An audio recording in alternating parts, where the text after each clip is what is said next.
Unit 1, 2E REI. You walk into a stone gate in Aubagne. Above the gate, two words, Légion étrangère. Inside, four men sit behind a table. They take your passport. They write down a name. It isn't yours. The contract in front of you is for 5 years. You sign it. 16 weeks later, you're standing in a regiment called the 2E REI, Foreign Infantry, around 1,200 legionnaires. The barracks speaks 4 different languages and none of them is English. Your beret is green with a gold flame on the front. The flame has 7 points. 2 of the 7 point downward. That's how the world tells at a glance that you are Foreign Legion and not regular French Army. On parade, you wear a different hat, a white kepi. The white isn't paint. The white is the sun and the sweat and the Moroccan washerwomen in 1925 bleaching the cloth until the cover never came back to its original color. The Legion liked the look. They kept it. The badge on your collar is a horseshoe. The regiment used mules. The regiment is still proud of the mules. Your mascot is named Tapenard. He is alive. You'll deploy to Mayotte, to Djibouti, to Côte d'Ivoire. You'll carry a FAMAS, then an HK-416. You'll ride to a fight in a 30-ton armored personnel carrier called a VBCI. You'll keep the kepi clean for parade and you'll never wear it in combat. The man you used to be is now a horseshoe and a mule. This is Unit 1. Unit 2, Premier Rec. You walk into Camp de Carpion, hills above Marseille. The barracks is different from Aubagne, but the beret on your head is the same, Foreign Legion green. The flame on the front is the same 7 points. It just turned silver. Infantry wear gold, cavalry wear silver. You don't get to choose. You're cavalry now. The Premier Rec is around 900 men. The number on the badge is 1. The motto is Honneur Fidélité. The shield on the badge has 3 colors, green, red, blue. Green and red are the legions. Blue is for cavalry. You'll learn that in your first week. Your fourragère hangs on the left shoulder. 2 cords, not 1. One is for the First World War. The second is for everywhere the regiment fought after. Levant in 1925, Morocco in 1927, Tunisia in 1943, Colmar in 1945, Indochina, Algeria, Kuwait. 2 cords on the left shoulder for everything the regiment has bled through. You won't fight on a horse. You'll fight inside an EBRC Jaguar. 6 wheels, 40 tons, 3 crew, 1 gun that fires 700 rounds a minute. You'll wear dark green Nomex coveralls. You'll wear a helmet. You'll keep the Green Legion beret next to your seat for when you climb out of the turret at the end of the day. You go where the roads go. The next units go where there are no roads. Unit 3, CPA, 10. You leave the Legion. You join the Air Force. The beret turns blue. Bleu nuit, the deepest navy the French make. Nearly black under a street lamp. Around 240 men on Airbase 123 in a town called Orléans-Brissy. The badge on the beret has 4 parts. A wing, a star, a sword, a crown. The first day, an instructor walks you through what each one means. The star guides you, the wing carries you, the sword defends you, and the crown is what waits for you. You will repeat this sentence every morning until you die or retire. You do not fly. You jump out of what flies. The aircraft is an A400M. The drop altitude is high, sometimes above 25,000 feet on oxygen, dropping for nearly a minute before the canopy opens. On the ground, your job is one of 2 things. You either point a laser at a roof and call in a jet, or you take an airfield from people who are still using it. You'll go to Iraq, to Syria, to the Sahel.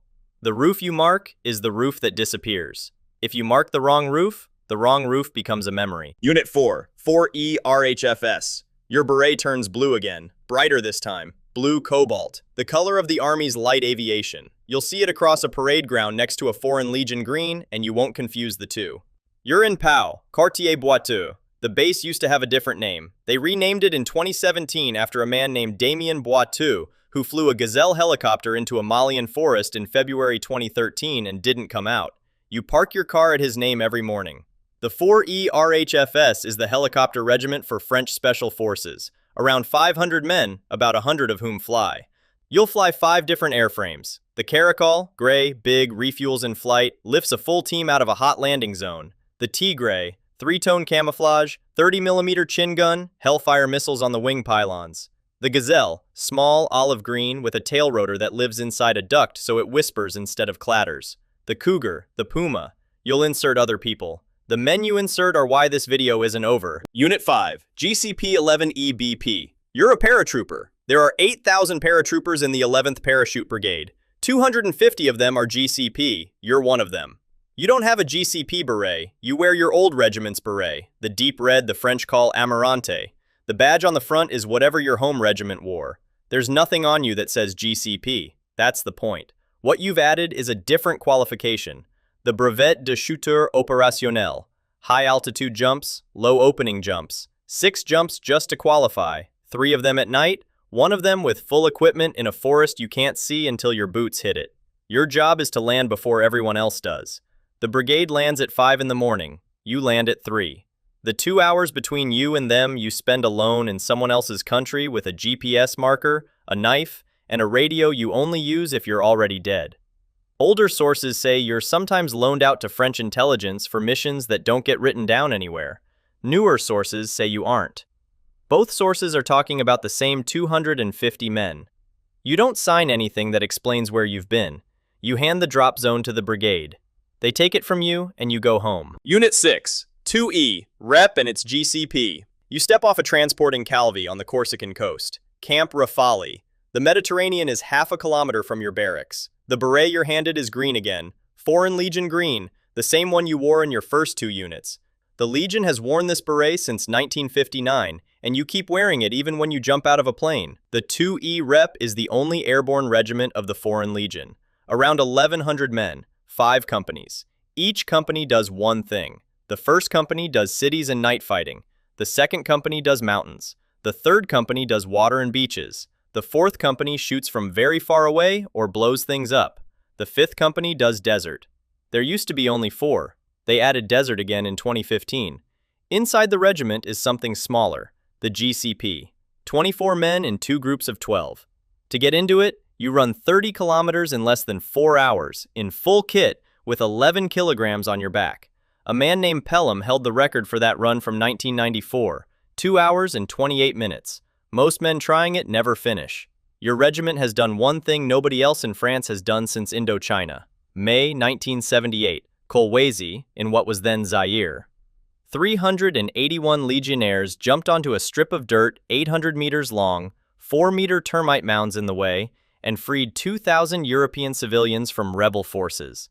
The first French airborne combat assault since the colonial wars. The next one didn't happen until Timbuktu in 2013. You will be reminded of this at every parade and every Cameroon. You jump in to fight. The next regiment jumps in to watch. Unit 7, 13E RDP. Your beret is back to Amarante red. Your badge has Empress Eugenie's monogram on it. You are technically a cavalry regiment that has not been on a horse since 1855.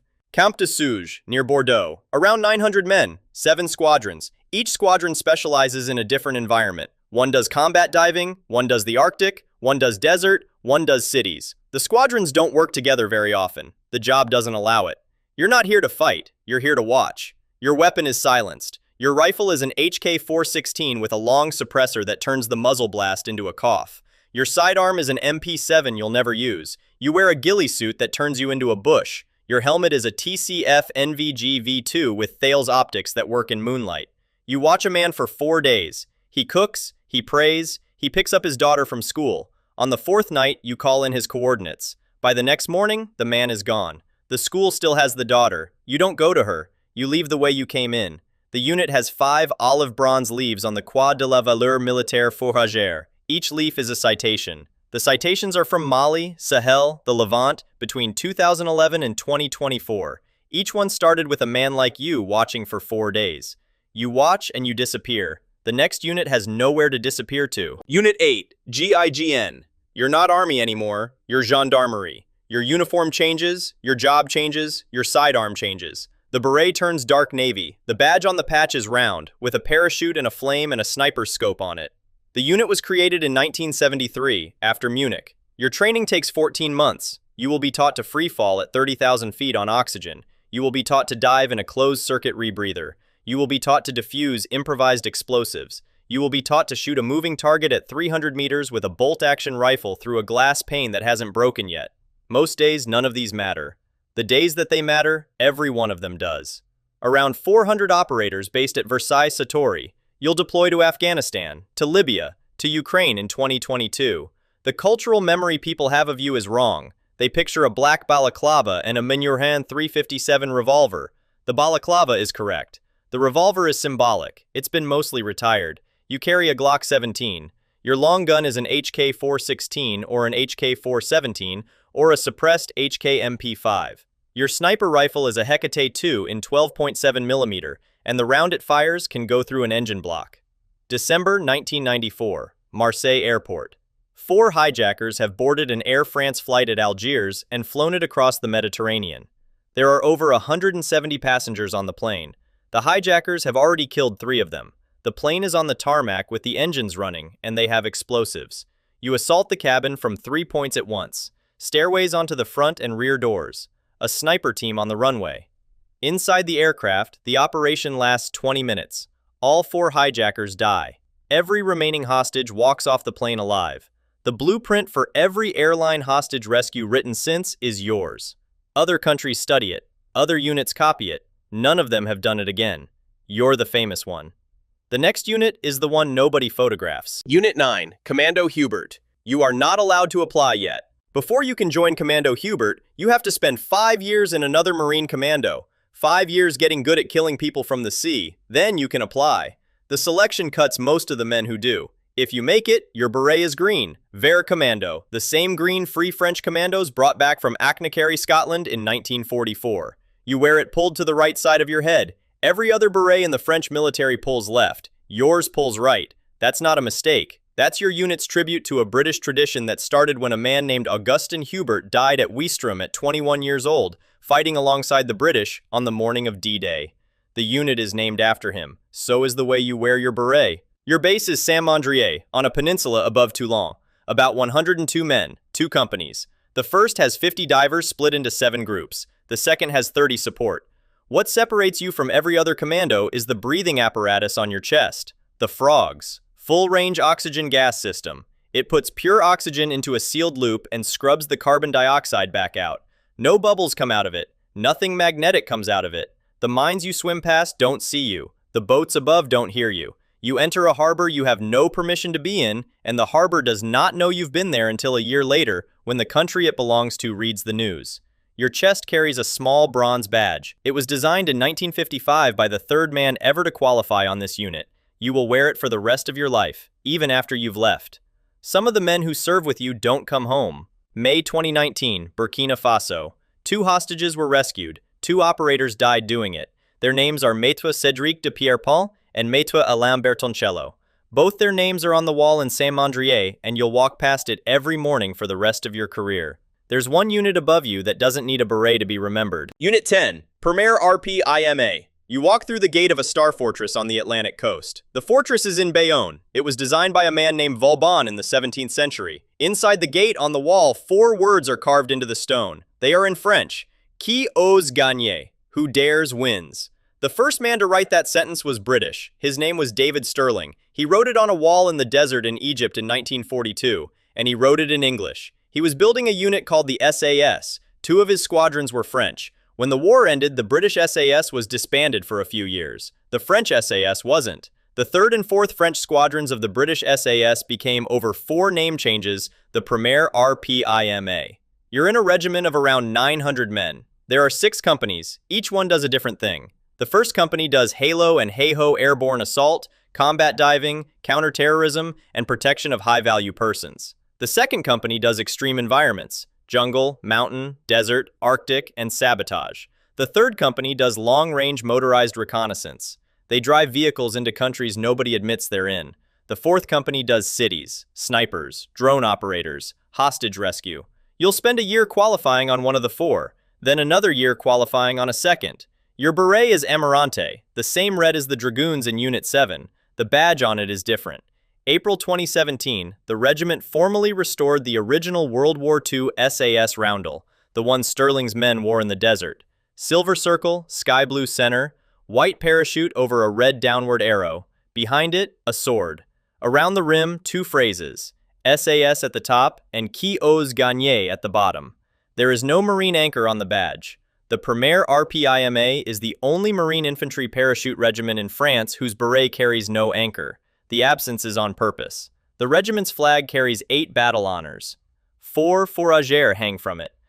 Most regiments wear one. You wear 4. Operation Serval, January 2013, Mali. The Premier RPIMa led the French intervention. Long-range patrols across the desert. Airborne assaults onto contested airstrips. Within 3 weeks, you'd broken jihadist control of the north of the country. 3 weeks. A regiment of 900. There is a stone in a Breton village called Plumelec. It's about 40 kilometers from the coast. The name on the stone is Émile Bouetard. He was a corporal in a Free French parachute unit. He was dropped into Brittany on the night of the 5th of June, 1944.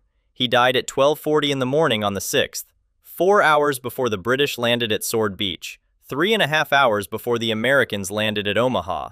He was, by most counts, the first Allied soldier to die on D-Day. The unit he served in was a French SAS unit.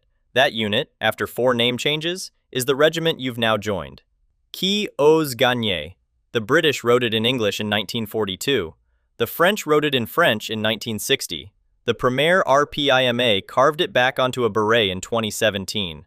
They have always meant the same thing. The 9 units below this one are why you've heard of French Special Forces. This one is why French Special Forces still exist. 10 units, 10 different berets, 10 different flames on 10 different badges. The first one was infantry, the last one is a sentence on a wall. The men who wear that sentence today are the same men whose grandfathers put the first soldier on the ground at D-Day. That's how French Special Forces start. That's how they end.